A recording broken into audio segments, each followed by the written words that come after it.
오늘은 제가 유방암 4기라는 현실을 마주하며 깊이 좌절했던 시간들의 이야기를 들려드릴게요. 40까지만, 제발 40까지만 살게 해주세요. 당시 제 나이 겨우 35이었습니다. 유방암 2기라는 진단을 받고 마음을 추스릴 새도 없이 단 한 달 만에 제 병명은 유방암 4기로 바뀌어 버렸습니다.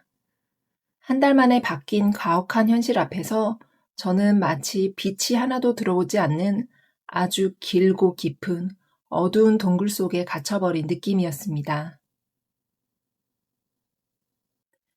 안녕하세요. 오늘도 소중한 하루를 살아내는 쏘하루입니다. 오래전 일인데도 그때의 그 캄캄했던 동굴 속을 생각하면 아직도 이렇게 목이 메입니다. 오늘 영상에서는 가장 어두웠고 아팠던 그때의 제 솔직한 이야기들을 여러분과 나누어 보려고 합니다.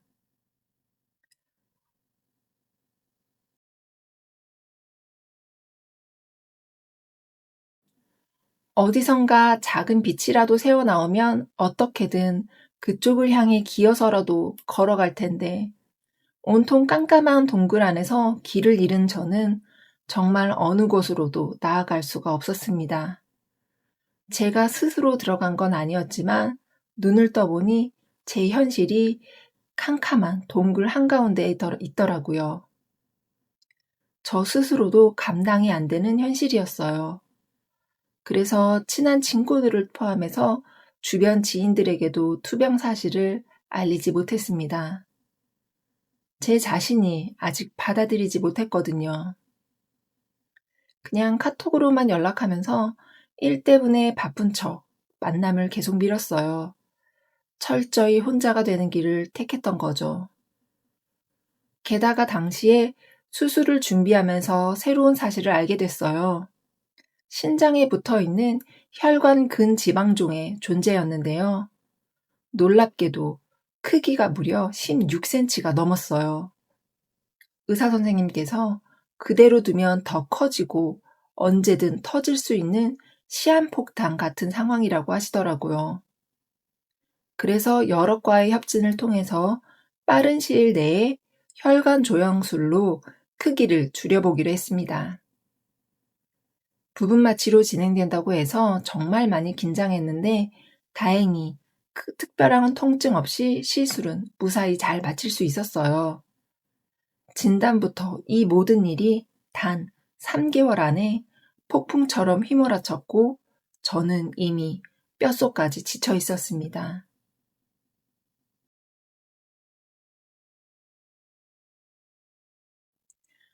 그래도 유방암 원발 부위는 수술로 제거했고 혈관근 지방종은 시술로 급한 불도 껐으니 이제 항암 치료만 잘 버텨내면 되겠구나 그렇게 스스로 마음을 다잡고 있었어요. 그런데 참 왜 제 인생은 뭐 하나 쉽게 지나가는 법이 없는 걸까요? 원망스럽게도 이 시술이 끝나고 나서 갑자기 염증 수치가 걷잡을 수 없이 높아지고 고열이 시작됐습니다. 처음엔 슬슬 열이 오르길래 집에서 얼음 주머니도 해보고 땀도 닦아보며 버텼어요. 하지만 아무 소용이 없더라고요. 병원에서 항암 중에 열이 나면 절대 해열제는 먹지 말고 바로 본원 응급실로 오라고 신신당부하셨거든요. 해열제를 먹으면 열이 떨어지지만 열이 난 원인을 직접적으로 확인하기가 어렵기 때문에 해열제를 먹지 말고 오라고 했었습니다. 그래서 간단한 짐을 챙겨 응급실로 달려갔어요. 응급실 가보신 분들은 아실 거예요. 나는 죽을 것처럼 급해서 갔지만 늘 더 급한 상황에 환자분들에게 밀려 무한 대기해야 하는 곳이잖아요. 기다리고 또 기다리고 한참 만에 제 이름이 불렸을 때 저는 이미 진이 다 빠져 있었습니다. 아, 이제 이름 불렸으니 됐다. 얼른 치료받고 병상에 누워 쉬고 싶다. 이 생각뿐이었는데 진짜 응급실 치료는 그때부터가 시작이더라고요. 끊임없는 체열, 각종 검사, 그리고 또 대기. 늦은 저녁에 도착했던 응급실에서 눈을 떠보니 어느새 밖은 새벽이 되어 있었습니다. 검사 결과는 염증 수치가 너무 높아서 당장 입원을 해야 한다고 했어요. 그런데 다인실에 자리가 없어서 일단 2인실로 입원 수속을 밟게 되었습니다.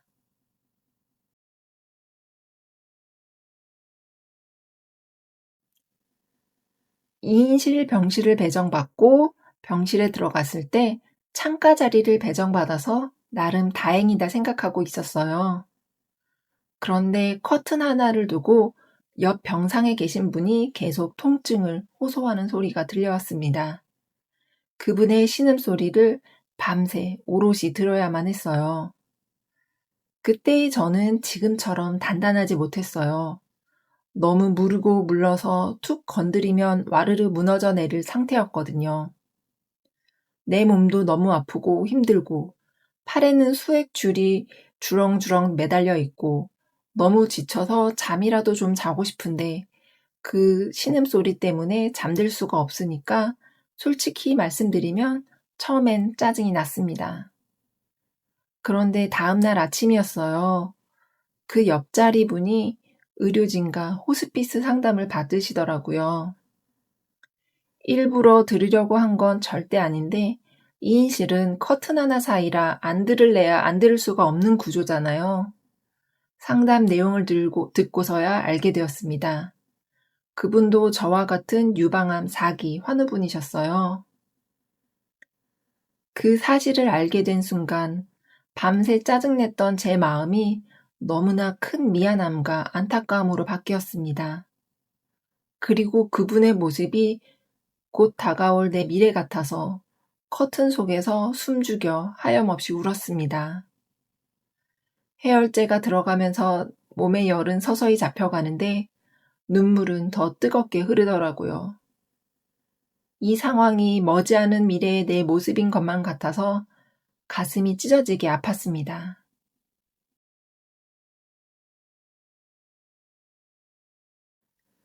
열만 내리면 바로 집에 갈 수 있을 줄 알고 아무 준비 없이 왔었는데 입원이 길어지면서 남편이 부랴부랴 입원 준비물을 챙겨왔어요. 마침 다인실에 자리가 나서 병실을 옮기게 되며 그분과는 헤어지게 되었습니다. 말 한마디 나누지 못한 사이였지만 마치 아주 깊은 대화를 나눈 것 같은 기분이 들었어요. 금방 집에 갈 줄 알았던 입원은 2주 가까이 이어졌고 입원 기간 내내 그날의 감정이 마음속을 맴돌아서 참 많이 슬펐습니다.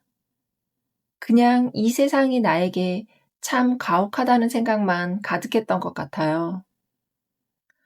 다행히 염증 수치가 안정되고 드디어 퇴원을 했습니다. 퇴원이다. 드디어 해방이다. 속으로 쾌재를 불렀죠. 다시는 입원하는 일이 없도록 정말 건강관리 잘해야겠다고 굳게 다짐했습니다. 그런데요, 단 이틀 뒤에 다시 몸이 불덩이처럼 열이 오르기 시작했어요. 한번 경험해봤다고 나름 경력자가 되어서 단번에 알겠더라고요. 이건 빨리 병원에 가야 하는 열이다. 오한이 와서 몸이 덜덜 떨리는 와중에도 제 손으로 직접 백팩을 꺼내서 속옷이며 세면도구며 입원 준비물을 주섬주섬 챙겨 넣고 있는데 그때의 제 모습이 너무 서글퍼서 또 눈물이 났습니다.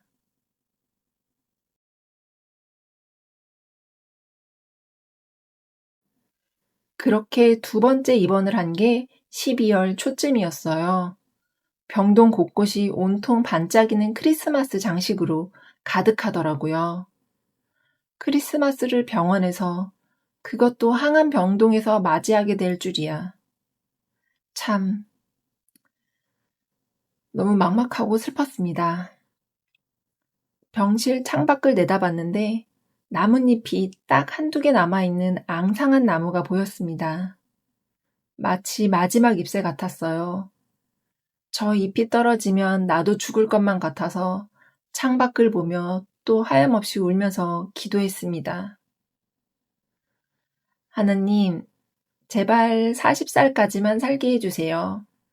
딱 마음까지만요. 30대에 이렇게 세상을 떠나는 건 너무 억울하잖아요. 내 인생 이제 좀 안정되고 살만해졌는데 세상이 억지로 나를 떠밀어내는 것 같아서 제 자신이 너무 가여웠습니다. 남겨질 남편과 가족들을 생각하면 가슴이 저리게 아팠고 제 안에는 억울함, 원망, 그리고 슬픔만이 가득 찼어요.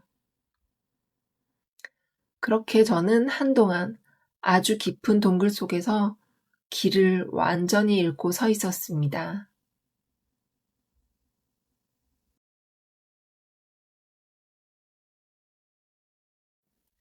오늘은 제 인생에서 가장 바닥을 쳤던 시간들의 이야기를 들려드렸어요.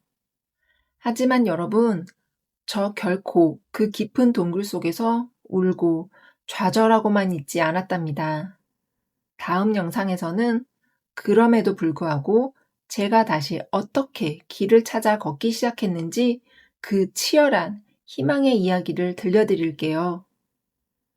긴 호흡으로 제 아픈 이야기 끝까지 함께 들어주셔서 진심으로 감사합니다. 다음 영상에서 봬요. 건강하세요.